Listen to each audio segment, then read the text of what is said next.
Hi everyone. My name is Emily Magana, and I am going to be doing my presentation, my differential diagnosis presentation on the book "The Center Cannot Hold: My Journey Through Madness." And so the character I am going to focus on is Ellen, who is the wrote the book, who the book is about. So I will be focusing on her for this.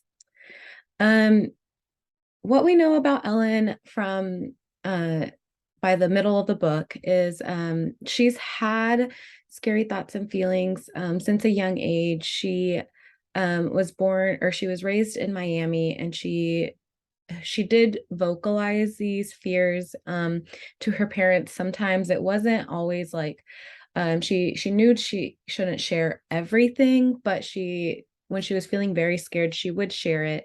And her parents always made a point to like make her feel safe in her house. Um, at this point in the book, Ellen is a law student at Yale University. So she lives in New Haven. And she has graduated from Vanderbilt University and then received her master's from Oxford University.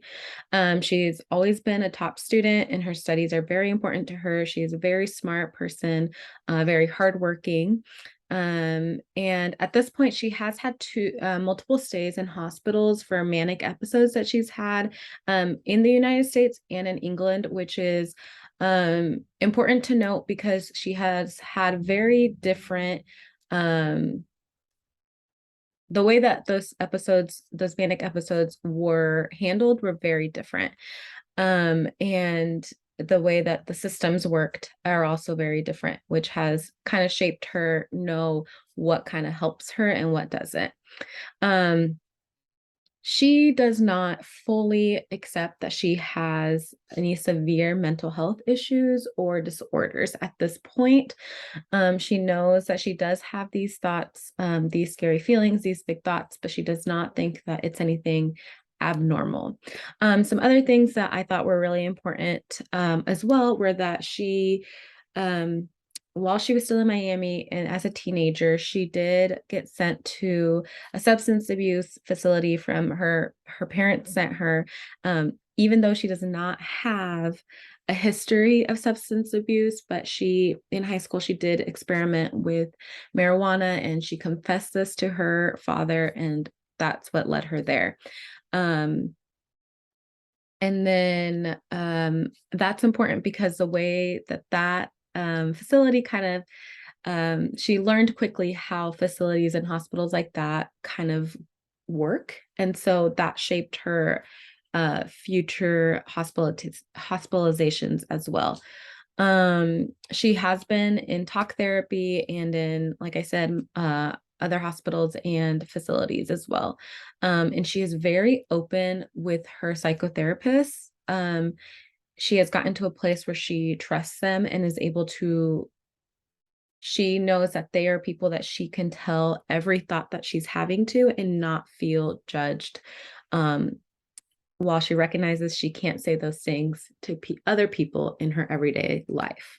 So that's just a little bit about Ellen and what we know about her as of right now in the book.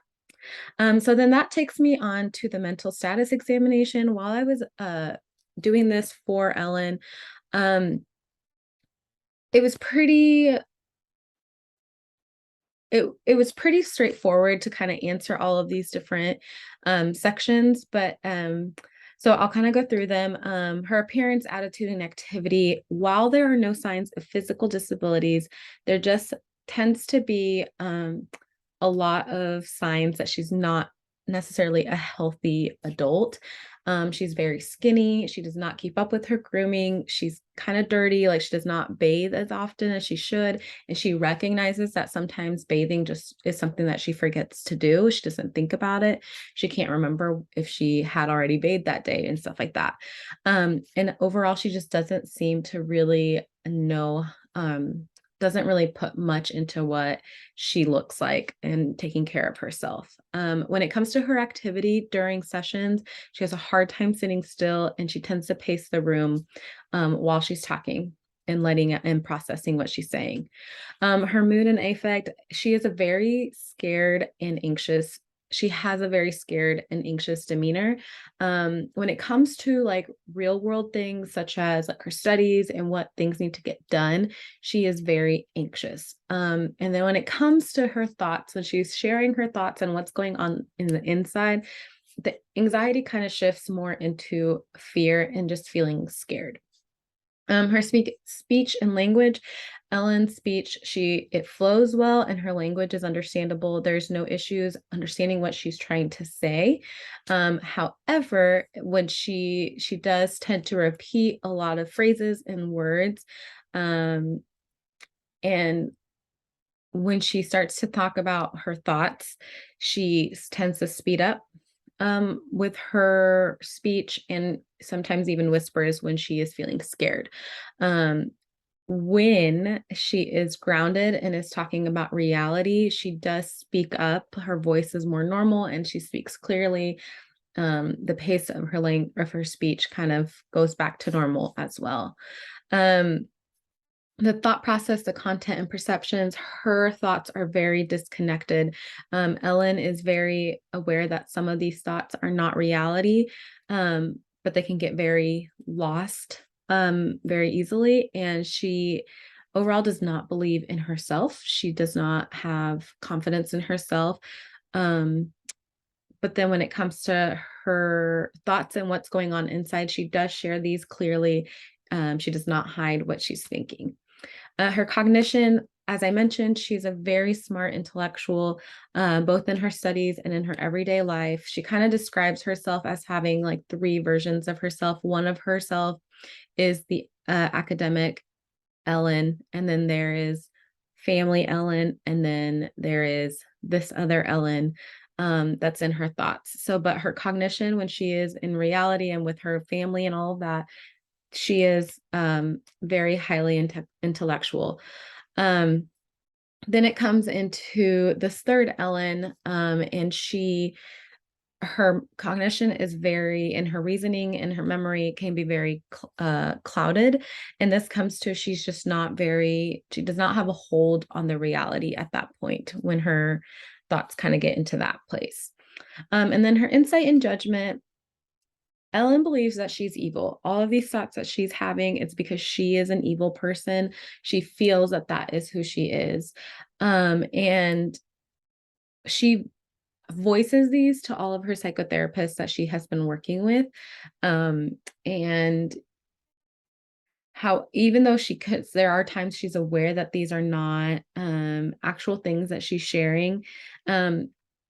She does not know what they mean. So that is where her insight might not be right there, because they're scary thoughts that she is having, such as, saying that she has killed children and all of these types of things, even though it's not reality, she's not sure what it means.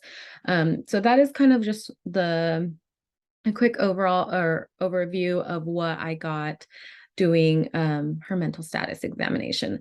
So then into the next one, I started looking to do our differential diagnosis review. I looked at the 6 steps, and overall, I was able to just kind of quickly write down what I believe are essential things to answer. So for the first one, I can say that I can rule out malingering infectious disorder. Ellen is not or has ever really tried to make up anything that she is feeling or thinking. These are her true thoughts. Also from the book, I know that she has had episodes in front of other people, colleagues, and classmates and professors who have also vouched for her and gotten her the help that she needs, because it's not, she acts in a different way than what they're used to.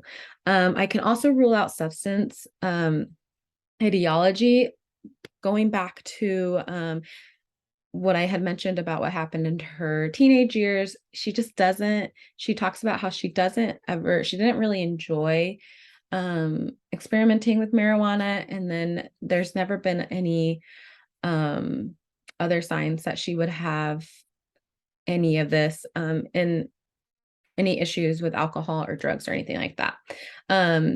there also is, she also, because she doesn't fully believe in her disorder, that she has a disorder at this point, she also doesn't fully want to get the help of medication. She believes that whatever it is that she's having these episodes, these manic episodes, she can learn to control them herself, and that medication does not need to be part of the process. So that tells me too that I can rule out the substance etiology. Number three, I can also rule out etiological medical disorder. And for this, she doesn't have a history of any medical issues at this point that could cause any of these mental health issues.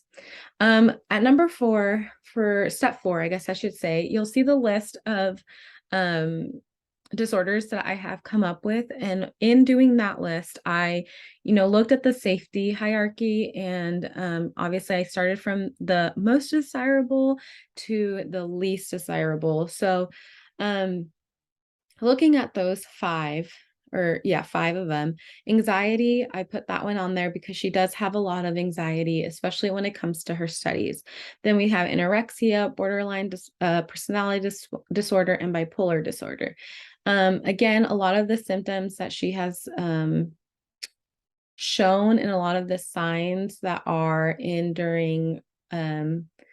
during talk therapy, she does display signs and symptoms for all of these. And then our least desirable diagnosis would be the schizophrenia. And that is just because it's going to be a for life disorder. And while there's not a cure to it, there are things that could be done to help her. But while looking at that, and then so because those are the disorders that I identified that could be what she has.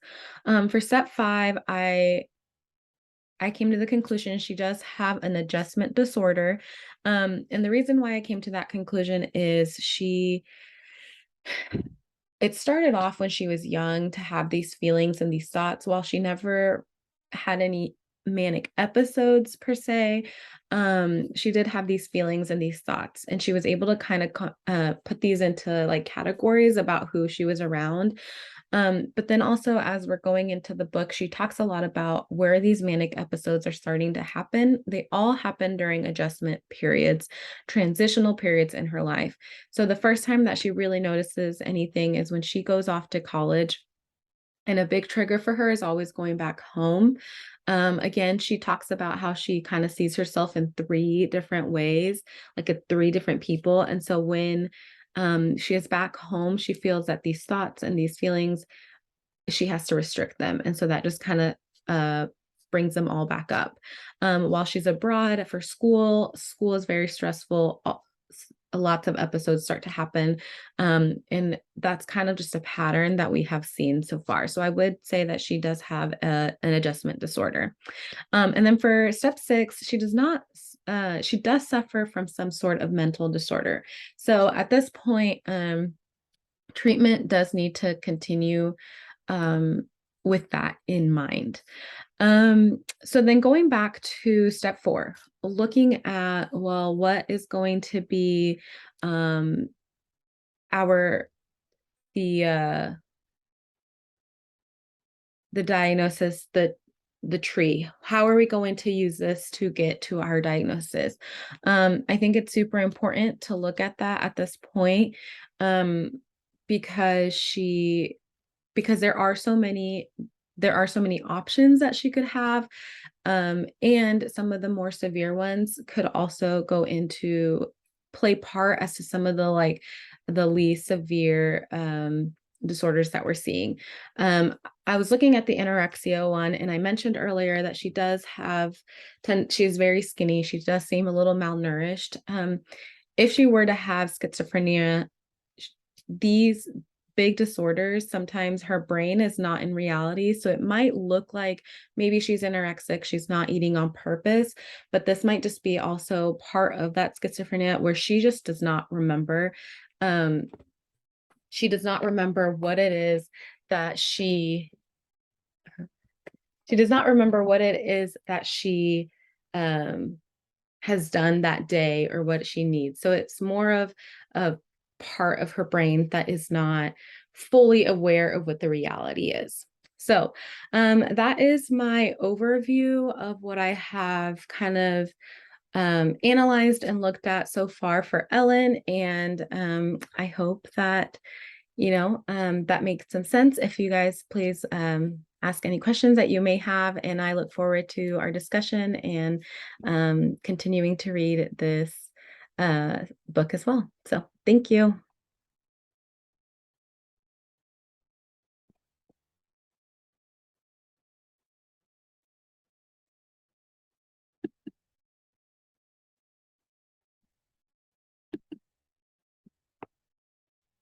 Was I not recording? Oh.